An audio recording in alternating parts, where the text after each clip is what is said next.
Buenas tardes, buenas noches o buenos días, según el horario en el que me estén escuchando, jóvenes.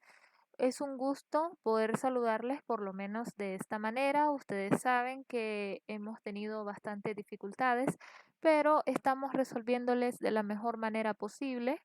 Eh, Esta sería la primera clase que entraría para contenido del segundo parcial para que ya vayan estudiando y vayan haciendo sus resúmenes.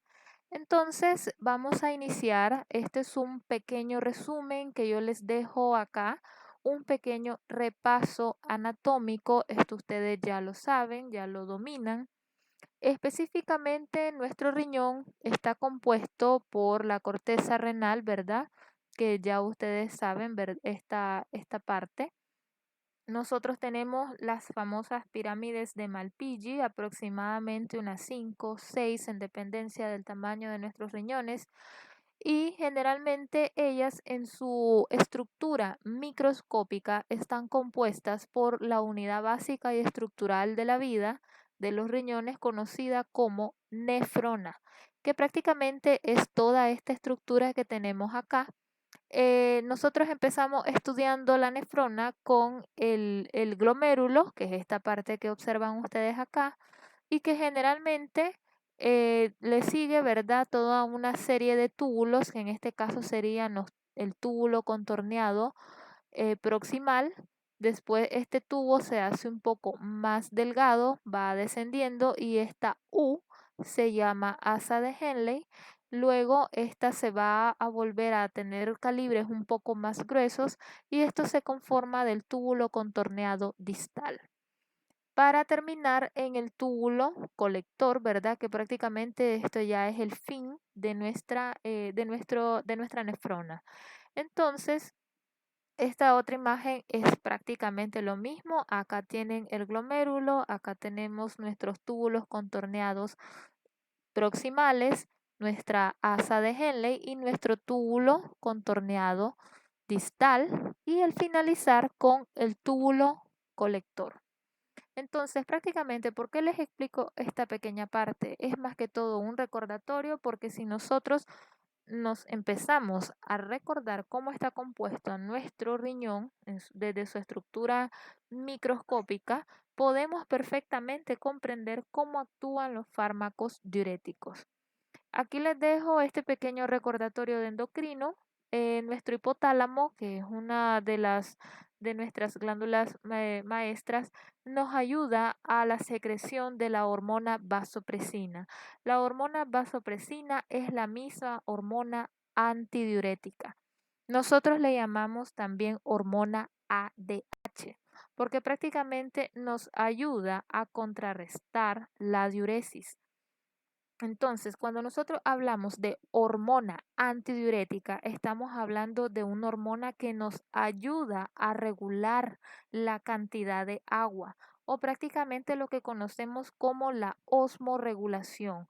Entonces, cuando nosotros decimos hormona antidiurética es aquella hormona que puede favorecernos a la hora de que estamos deshidratados, el hecho chicos, lo van a ver bastante en los hospitales, los niños cuando están deshidratados que acceden por una diarrea, que están con vómitos, que están con fiebre, van a hacer su grado de deshidratación y su ADH se va a activar.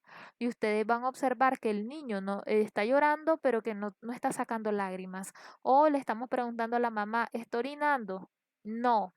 ¿Por qué? Porque obviamente está deshidratado.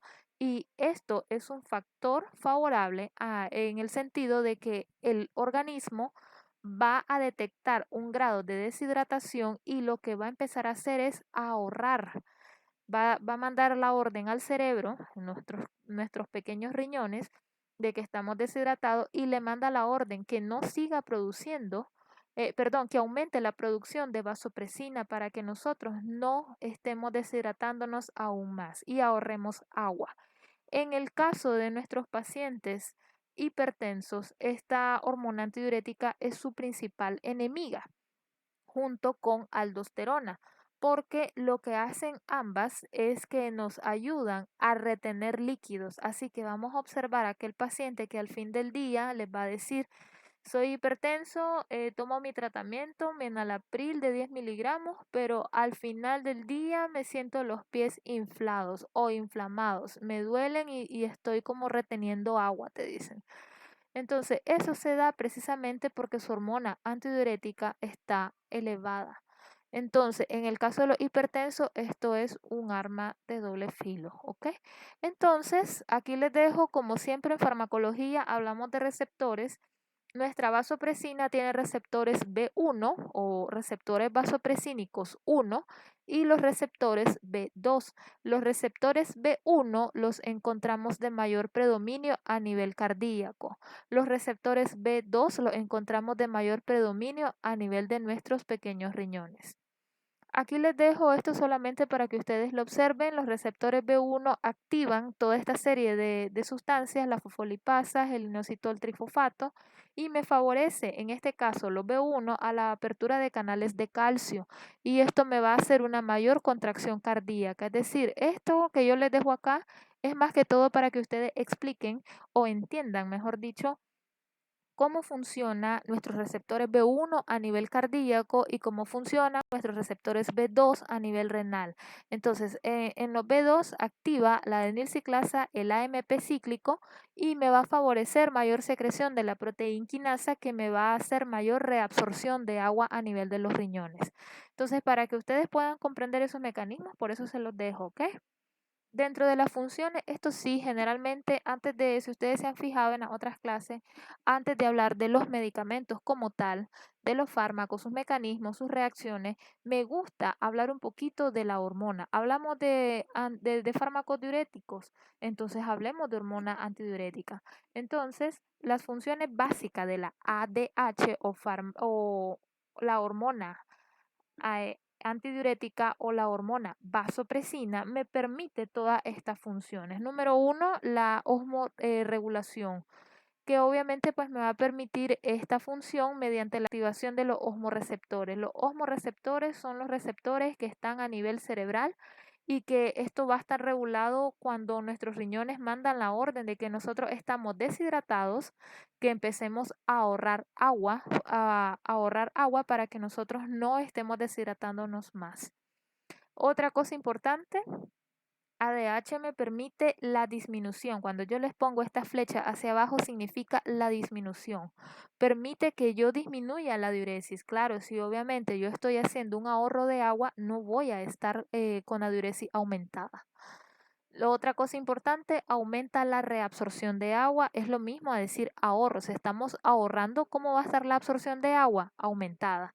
Y otra cosa importante, nos hace vasoconstricción. Por eso ustedes se pueden acordar que ADH es la misma vasopresina, porque nos hace vasoconstricción. ¿Qué significa vasoconstricción? Que me agarra las arterias y me las hace más pequeñas, más pequeño el calibre. ¿Qué pasa cuando nosotros hacemos vasoconstricción? Experimentamos hipertensión o aumento de la presión arterial. Acuérdense que cuando nosotros disminuimos el calibre de nuestras arterias, ¿qué pasa con ellas?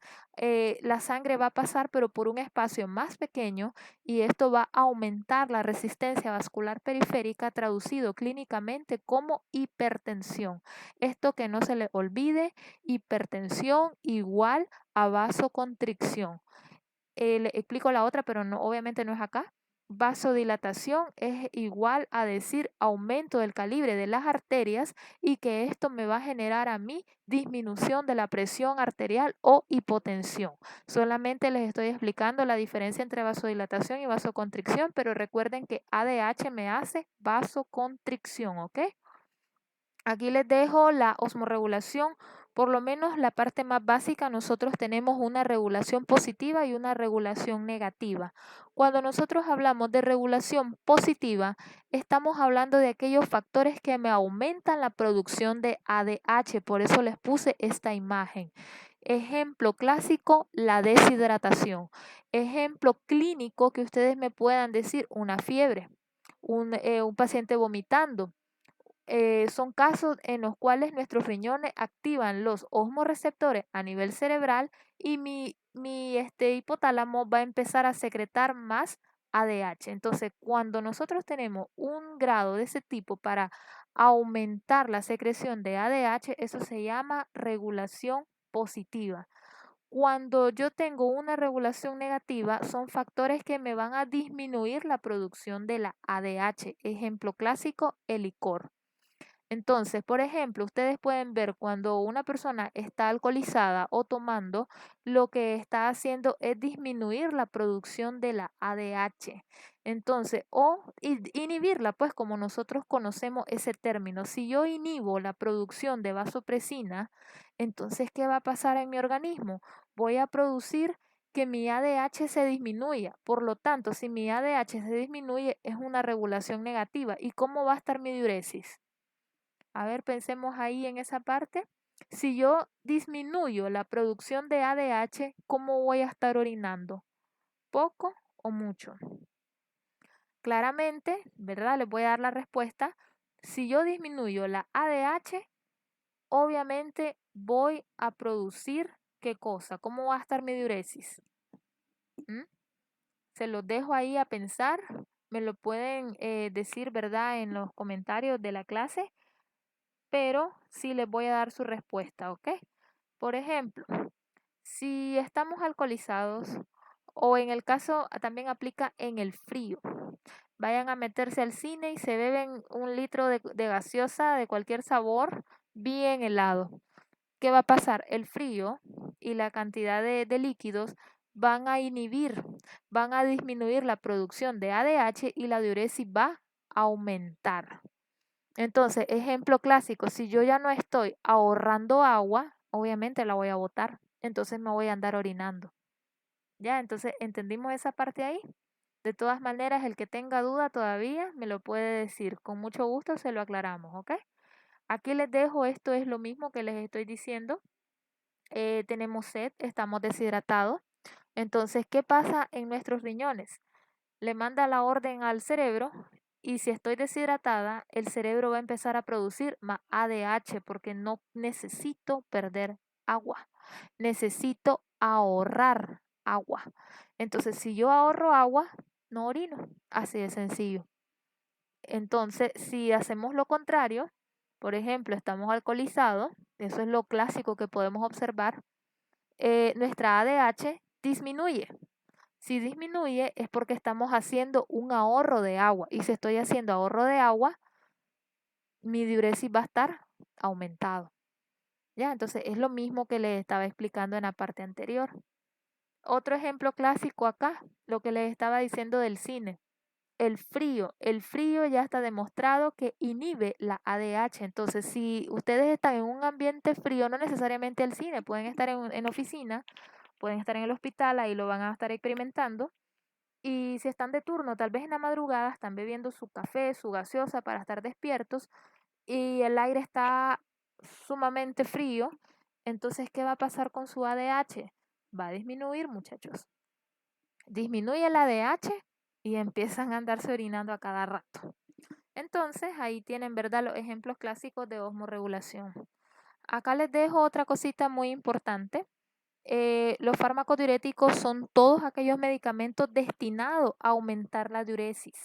Para eso han sido creados fármacos diuréticos, para aumentar la diuresis, ¿ok?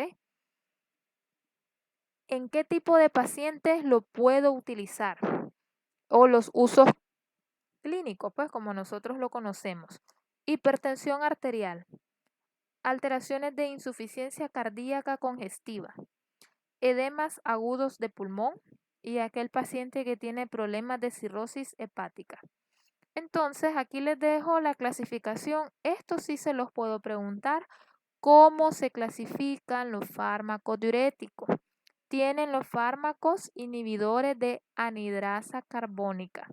Tienen los fármacos osmóticos. Tienen los fármacos diuréticos de asa, los fármacos tiacídicos y los fármacos ahorradores de potasio.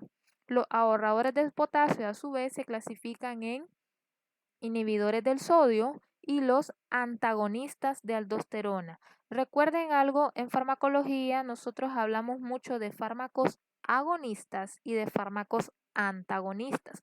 Cuando nosotros decimos antagonista, es todo fármaco que me va a bloquear una sustancia determinada. En este caso, si yo les digo fármacos antagonistas de la aldosterona, significa que estos fármacos me van a bloquear el efecto de aldosterona. ¿Y qué es lo que hace aldosterona, muchachos?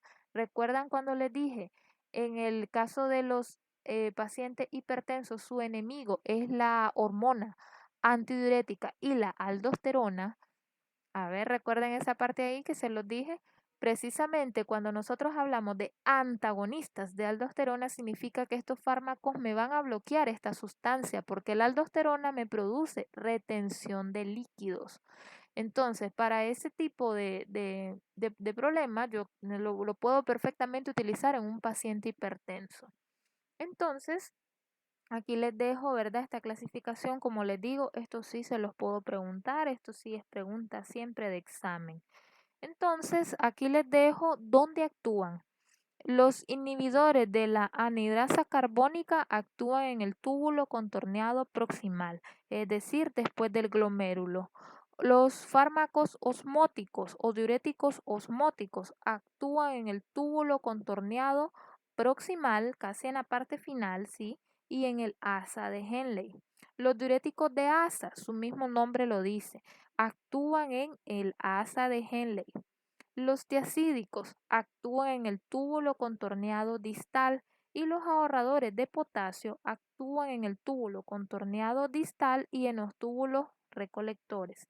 Entonces, por eso era importante que al inicio yo les explicara un poquito de la estructura microscópica de nuestra nefrona para poder entender los sitios donde actúan nuestros fármacos diuréticos.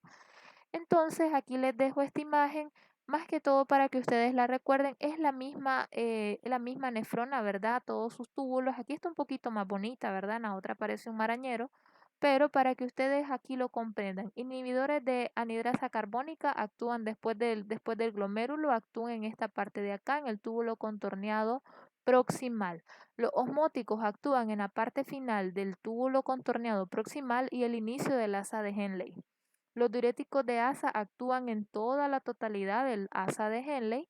Los tiacídicos que actúan en el túbulo contorneado distal y el ahorrador de potasio que actúa en parte final del túbulo contorneado distal y en los túbulos colectores, ¿ok? Entonces, más que todo para que ustedes lo sepan, para que ustedes lo comprendan, ¿ok? De todas maneras, voy a hacer lo posible de igual forma por mandarle una pequeña guía y pues darles preguntas más específicas a su carrera, ¿ok? Entonces, vamos a hablar del mecanismo de acción de los inhibidores de la anhidrasa carbónica. Les explico rápidamente, bueno, corrijan acá, anhidrasa carbónica es una enzima que nosotros le encontramos de mayor predominio a nivel renal, pero también la encontramos a nivel pulmonar. Tiene más relevancia ahorita saber que la tenemos en mayor cantidad en nuestros pequeños riñones. Esta enzima permite la absorción tanto del sodio como tratar de eliminar los ácidos que no necesitamos. El mecanismo de acción, prácticamente su mismo nombre lo dice, inhibe esta enzima. Por lo tanto, esto es igual a que nos va a inducir la micción o la diuresis. Entonces, les explico rápidamente el mecanismo de acción. Normalmente, muchachos, nosotros absorbemos sodio en esta área del túbulo. Absorbemos sodio y aquí tienen el bicarbonato de sodio. Nuestro bicarbonato de sodio normalmente es una molécula pesada, una molécula que no podemos absorber de manera fácil. Por lo tanto, nuestro organismo necesita de la enzima anhidrasa carbónica, que en este caso sería esta que está acá, CA, anhidrasa carbónica, y ella me la va a descomponer. Me va a descomponer mi bicarbonato en ácido carbónico, que es este que está acá, y este ácido carbónico cuando entra en contacto con la anhidrasa carbónica me la va a descomponer en CO2, que es dióxido de carbono, y en agua. O sea, prácticamente esto que ustedes tienen aquí, yo sé que esto es una reacción química, yo sé esto probablemente no se los pregunte, pero quiero que ustedes comprendan cómo funcionan estos medicamentos. Entonces, de igual forma, cuando nosotros descomponemos en estos dos valga la redundancia, compuestos, está listo para que nuestra célula renal perfectamente le permita la entrada al interior.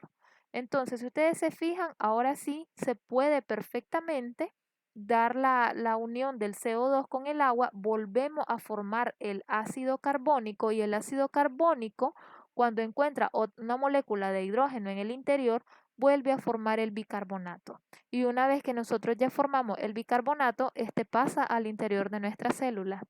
Entonces, ¿qué pasa con los diuréticos inhibidores de la anhidrasa carbónica? Aquí lo tienen, inhibidores de anhidrasa carbónica. Este tipo de medicamentos lo que hacen prácticamente es inhibir la enzima. Si la enzima está inhibida, muchachos, ¿qué va a pasar con nuestro bicarbonato?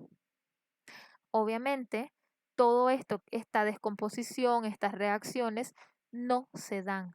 Únicamente lo que vamos a observar es el sodio.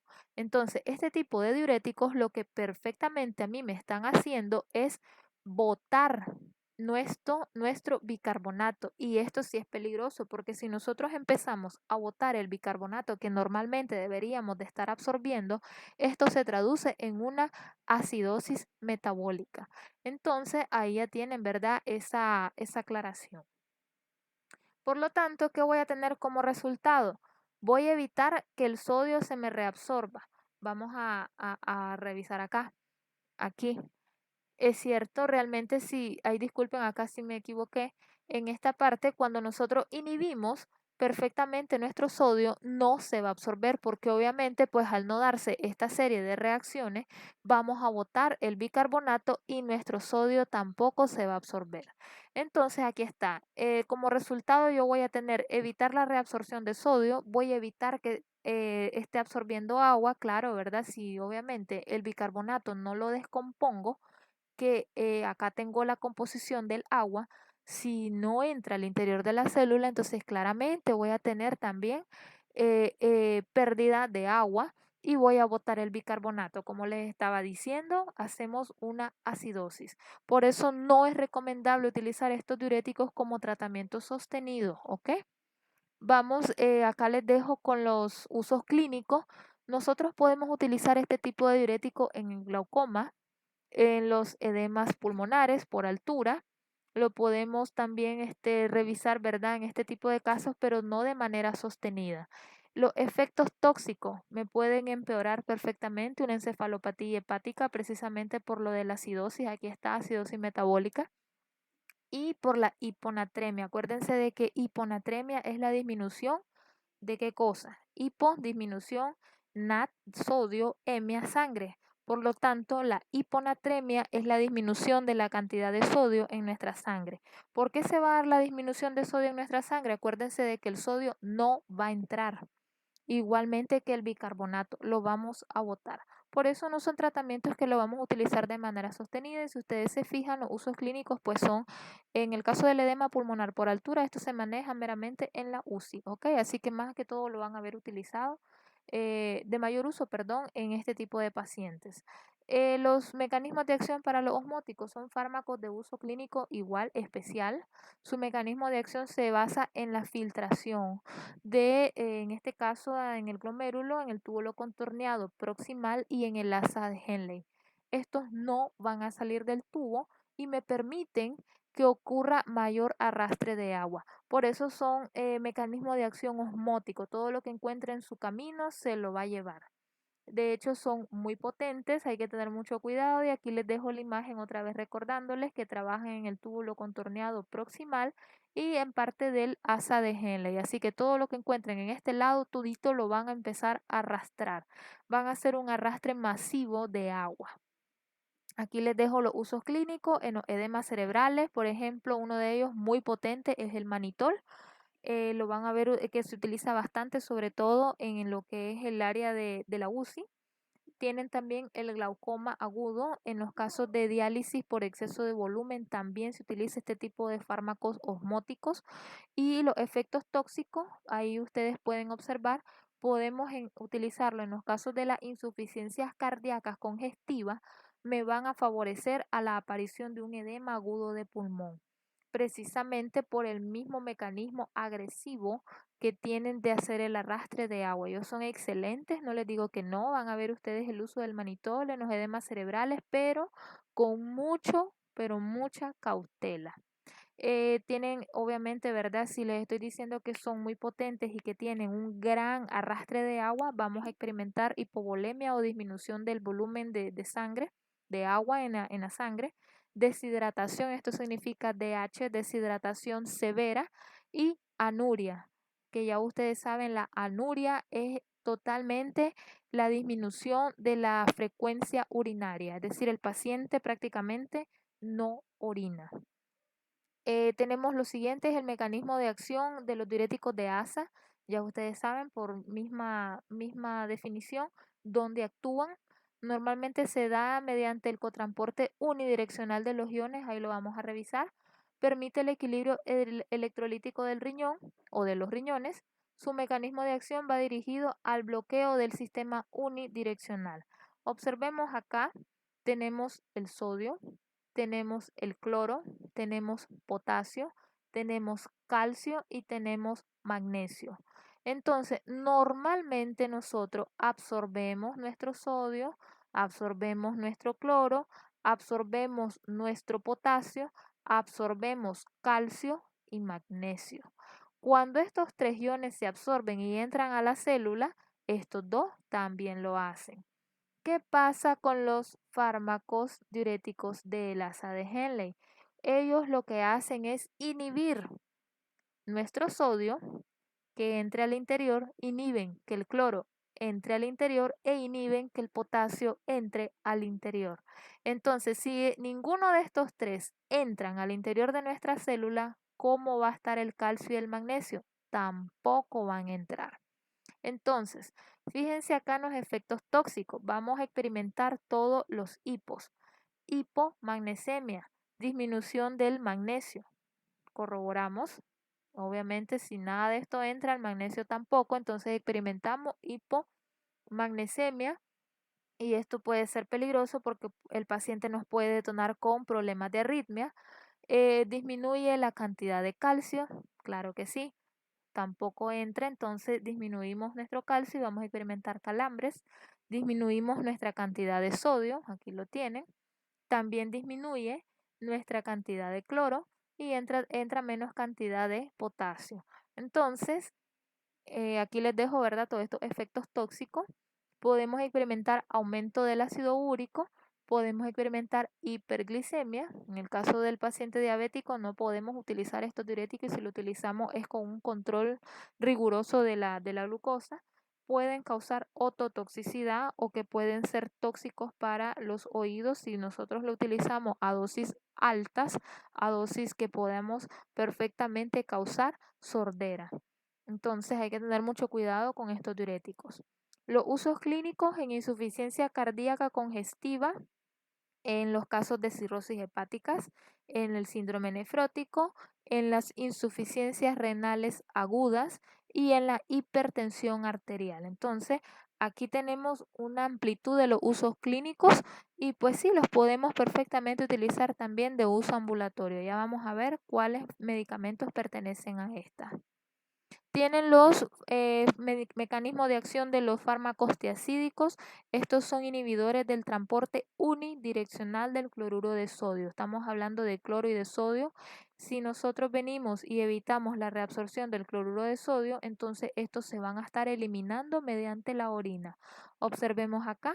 Normalmente nuestro sodio entra al interior, igualmente el cloro entra al interior. Si nosotros inhibimos este sistema, simplemente nos quedamos con el sodio por fuera, lo orinamos, y nos quedamos con el cloro por fuera, lo orinamos. Entonces, aquí tenemos como consecuencia disminución o baja de la excreción de calcio, hiponatremia. Obviamente vamos a tener la alteración también del cloro, así que tenemos hiponatremia y la baja del cloro, las dos cosas. También baja excreción de calcio y en el caso de los varones, disfunción eréctil. Entonces tenemos aquí en los usos clínicos hipertensión arterial, edemas de origen cardíacos, edema de origen pulmonar y edema de origen renal. Tenemos triple origen de edemas en diferentes órganos. En los mecanismos de acción ahorradores de potasio tenemos los inhibidores de los canales de sodio y tenemos los antagonistas de aldosterona. En el caso de los inhibidores de canales de sodio, inhiben el sistema de contratransporte de ¿quién? Del sodio. Antagonistas de aldosterona bloquean la aldosterona. Entonces, en el caso de los inhibidores de canales de sodio, normalmente nuestro sodio entra y aumenta sus niveles en la sangre y el potasio va a salir. Entonces, en este caso, este sistema bloquea el sodio y el sodio no va a entrar. Entonces, observemos acá, tenemos que el sodio entra y cuando el sodio entra sale potasio. ¿Qué pasa con este tipo de diuréticos? Inhiben nuestro sodio y simplemente si el sodio no entra, obviamente el potasio no va a salir. Entonces, estos fármacos que nos dejan como consecuencia disminución de la cantidad de sodio para que no va a entrar a nuestra célula y observamos hipercalemia o aumento del potasio. Entonces, por eso acá les puse efectos tóxicos. Hipercalemia, que es aumento de potasio porque se está quedando en el interior de nuestras células, y tenemos la hiponatremia porque obviamente la estamos botando, no la estamos absorbiendo. Usos clínicos, este sí perfectamente, como no nos está aumentando nuestra glucosa, podemos utilizarlo de manera segura en los pacientes diabéticos y en el paciente hipertenso. Así que generalmente recuerden en nuestro medio, en nuestro país, nosotros encontramos pacientes, casi siempre van de la mano estas dos comorbilidades, es que es diabético y es hipertenso, es que es hipertenso y tiene problemas cardíacos, es que tiene problemas cardíacos y es diabético. Entonces siempre van de la mano, ¿verdad? Estas combinaciones. Entonces aquí un excelente oferta terapéutica para esta combinación de comorbilidad. Aquí les dejo los inhibidores de la aldosterona. En este caso, la aldosterona lo que aquí ayuda pues es el sodio. Cuando nosotros inhibimos la aldosterona, nuestro sodio también se ve alterado. Entonces, en este caso, aquí les dejo la clasificación de estos fármacos. Ya ustedes conocen los mecanismos de acción y tenemos en los fármacos, por ejemplo, a ver, aquí están. Los inhibidores de anhidrasa carbónica tenemos la acetalsolamida, tienen la diclorfenamida. Entonces, prácticamente aquí les dejo en este cuadrito qué fármacos pertenecen a cada una de las clasificaciones.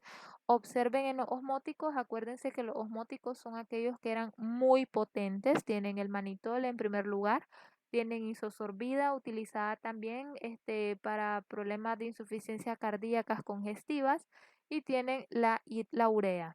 En el caso de los inhibidores de la reabsorción de sodio, acá tienen los diuréticos de asa, que estos los utilizamos bastantes, la furosemida, tienen la toracemida, también utilizada bastante. En los tiacídicos, aquí tienen la hidroclorotiacida, a veces la encontramos combinada con otros medicamentos. Tienen su eficacia media, pero son bastante utilizados y bastante tolerados. Y los ahorradores de potasio tienen la espironolactona, que es un antagonista de aldosterona, es muy bueno. Tienen amilorida con triamtereno, que también perfectamente nos ayudan a contrarrestar en el caso de los pacientes con problemas de hipertensión. Entonces, aquí les dejo otros diuréticos que aumentan el flujo renal. Tienen teofilina, tienen cafeína y tienen también acá las sales ácidas como el cloruro de amonio, el de calcio y el nitrato de amonio. Entonces, con esta lámina terminamos, ¿verdad?, la explicación de la clase. Espero que estén un poco más claros. De igual forma, toda duda que ustedes tengan de la explicación de esta clase, con mucho gusto se les aclara, ¿ok? Siempre y cuando pues estemos en horario de atención. Saludos a todos, vayan estudiando que esto ya es para segundo parcial, ¿ok?